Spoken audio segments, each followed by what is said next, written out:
So bukas nga ay gaganapin ang FIBA Asia Cup Under 18 doon sa Amman, Jordan. At mga laban ng Gilas Pilipinas Under 18 ang team ng Indonesia, Jordan at New Zealand. Magandang gabi mga kabasketball. Kakapasok lamang nga ng balita na itong si Andy Himaw ay hindi na makalaro sa FIBA Asia Under 18 or FIBA Asia Cup na gaganapin sa Amman, Jordan. Ayon niya sa SBP ay hindi na ito makalaro si Andy Himaw dahil sa injury.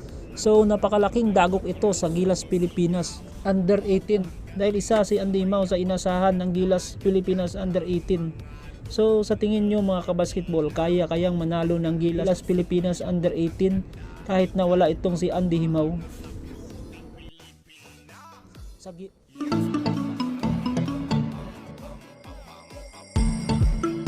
You were looking at me like you wanted to stay.